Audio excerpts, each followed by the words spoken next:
Falando aqui agora sobre o Tarcísio, sobre a situação de São Paulo em termos de relevância, em questão de exportações, da indústria, de tudo, mas a gente tem um destaque muito interessante na nossa home do Carlos Madeiro, falando sobre a situação do Ceará, que é o estado brasileiro com maior dependência das exportações para os Estados Unidos, e por lá empresários, autoridades estão falando já em uma bomba atômica na economia local. Carlos Madeiro aqui com a gente. Já, Madeiro, conta pra gente melhor essa história, esses dados, para a gente entender o impacto no Ceará também. Um bom dia, já quase boa tarde para você. Bom dia, Natália. Bom dia a todo mundo que está assistindo. Esse impacto vai ser gigante porque você tem toda uma cadeia, né? O Ceará, apesar de não ser um estado que está entre os líderes aí em termos de exportação para os Estados Unidos em números absolutos, ele tem uma imensa cadeia aí que depende dessa exportação. E aí tem alguns fatores que são importantes até de colocar, né? Em 2025, nesse primeiro semestre, foram 52% de exportações para os Estados Unidos, né? Ou seja, mais da metade de tudo que o Ceará vendeu foi para lá. Destaque aí para o ferro e o aço, que tem até um impacto menor, porque você tem aí como guardar esse material. Até mesmo as empresas têm esse know-how e essa capacidade. Só que tem muito pescado, muita fruta e muitos produtos orgânicos, como o mel do Piauí, que é exportado lá para o PECEM, que tem uma perecibilidade, né? Você tem um produto perecível que, se não for vendido rapidamente, corre o risco de se perder, e aí você tem que achar de imediato um novo mercado, ou mesmo tentar escoar isso nacionalmente, o que não é simples, eleva custos, você tira um valor que já estava certo. E aí tem outro fator que, em regra, você lida com pequenos produtores, né? Um impacto em cadeia que é muito grande. A Federação da Indústria do Ceará, ela está tentando fazer aí um mapeamento interessante para ver a pauta de importação de todos os países que são grandes importadores do mundo, para ver o que eles compram dessa matéria, onde há lacuna, onde há, por exemplo, possibilidade de vender lagosta, de vender o peixe, de vender a fruta. E isso está sendo mapeado para que, com urgência até, eles têm esse retorno. Outro ponto importante de citar disso é que você não tem, e aí é importante também o leitor entender que cada setor tem uma dinâmica. Não é que vai se achar um comprador, não é que a China, por exemplo, vai comprar. Ele vai comprar, por exemplo, em determinado ponto, em determinado setor, algum pode vender a mais rapidamente, outros precisam de identificação, se há consumo, se há concorrência que é capaz de dar um preço que tenha competição, né? Se você tem na China, por exemplo, a compra de uma lagosta, mas do lado tem um país que já vende, a exportação se torna inviável do ponto de vista de preço.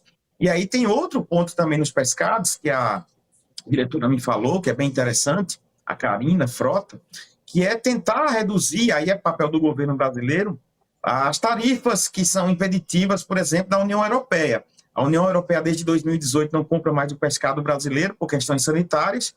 Seria uma hora bem marcante aí para tentar renegociar essa proibição e fazer com que o pescado, que hoje tem o Ceará como um dos principais e muitas vezes o maior exportador do Brasil, consiga vender, e aí supriria, por exemplo, nesse caso específico, a venda dos Estados Unidos. Então, é um conjunto que é multifatorial, tem aí muitas questões que se somam, né? O mercado internacional, ele tem essas nuances de quem produz e quem tem capacidade de vender a preços competitivos, e o Ceará, aí, pela cadeia de muitos produtos, tem uma imensa dificuldade de recompor isso, requer um trabalho que o governo do estado está tentando participar, a Federação das Indústrias e, claro, os empresários diretamente, embora todos estejam aí afirmando que estão de mãos atadas, né? De mãos atadas porque não adianta negociar com um importador, porque ele não tem o que fazer, tudo passa pela cabeça maluca do Trump. E por dentro dessas discussões de competitividade, 50 mil contas dentro para serem feitas também, né, Madeiro? A gente vai só para mais um rápido intervalo para quem está assistindo a gente na TV, mas a gente segue com a discussão aqui no YouTube. Vou abrir também aqui para as perguntas do Josias e do Ronilson, Madeiro, mas queria aproveitar para te perguntar, na esteira do que a gente viu o governador aqui de São Paulo, Tarcísio, saindo na frente do governo federal, falando em um socorro para os exportadores, nos políticos, no Ceará, existe já alguma discussão nesse sentido também? O governador, ele não quis a entrevista ontem, né? Eu procurei o pessoal lá da assessoria, ele mandou uma nota, ele está em negociação com os setores, né? Ele fala em tentar achar soluções, não deixou claro que soluções seriam. Mas eu acho que aí você tem vários fatores que precisam ser ponderados, né? Porque a exportação, basicamente, do Ceará, ela é de ferro e aço de duas grandes empresas. Elas respondem aí por um número absurdamente alto, aí dá quase 80% de tudo que é exportado. São empresas de capital muito forte, que conseguem, por exemplo, fazer guardar esse material sem maiores prejuízos. Não há necessidade de você ter, talvez, aí um socorro urgente. Acho que o grande problema está nos produtos perecíveis, né? As matérias orgânicas, como chamam. Por quê? Porque elas já estão algumas estocadas no porto, né? A gente viu o problema do mel, o pessoal lá do Piauí conseguiu exportar, né? Os containers foram levados nos navios para os Estados Unidos, mas há novas remessas previstas, especialmente da fruticultura, que ela tem uma janela de exportação que chamam, e começa em setembro e vai até novembro. E aí tem muito a ver com o que Josias disse, né? Os impactos já são imediatos. Você já fez o plantio, já contratou as pessoas para colher, já estão na indústria fazendo a embalagem, e esse material pode não ser vendido, e aí não se acha rapidamente um comprador para isso. Muito interessante a gente ouvir essas análises. Madeiro, você nota que há, da parte do governo estadual, alguma intenção de elaborar um pacote de auxílio a esses empresários que estão aí em dificuldade? Ou há um movimento para fazer algum tipo de conexão com o governo federal, requisitando do governo federal providências para socorrer esse empresariado, ou ainda não chegamos a esse estágio? Em termos empresariais, sim, eles já pediram, já informaram a todos os governos os prejuízos, né? Tem um exemplo até que eu falo da fruticultura, que é mais ali na questão da Bahia e de Pernambuco, mas que vai abalar também muito o Ceará, porque ele também está nessa rota e é um dos maiores produtores, que quando o Lula esteve lá em Juazeiro, na semana passada, uma carta foi entregue a ele, né, pelo prefeito de Juazeiro, os produtores locais entregaram. Então, eles pedem ajuda. O que eu também percebo, viu, Josias, e aí é que você, numa negociação, você tem mais problemas, é a instabilidade, a insegurança que paira. Por quê? Porque todo mundo diz, inclusive em contato com os importadores lá americanos, que estão tentando abrir exceções, que estão tentando postergar essa taxa. Só que não há informações precisas. Por quê? Tudo passa na cabeça de um homem que é o Trump, que não está agindo em termos de agir por economia. Então, como ele age por política, interessado em fatores que não têm a ver com o negócio em si, há um clima de total incerteza. Muitos apostam, por exemplo, que essa taxa, pelo menos, vai ser adiada, a cobrança dela. Outros veem que isso não vai segurar, porque há um impacto também muito grande nos Estados Unidos. Veja, o setor do açúcar, até fez uma matéria no fim de semana, ele depende muito das exportações brasileiras, e ele não tem aí, e já tem contrato assinado para comprar 150 mil toneladas agora a partir também de setembro.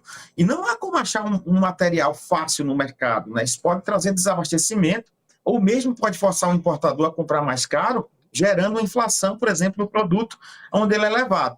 Então, há setores que estão pressionando também lá, setores aqui buscam socorro dos Estados Unidos, mas tudo ainda é muito incerto, porque eles não têm certeza se a taxa vai entrar em vigor em agosto, se vai ser adiada, se vai ser mantida mais para frente.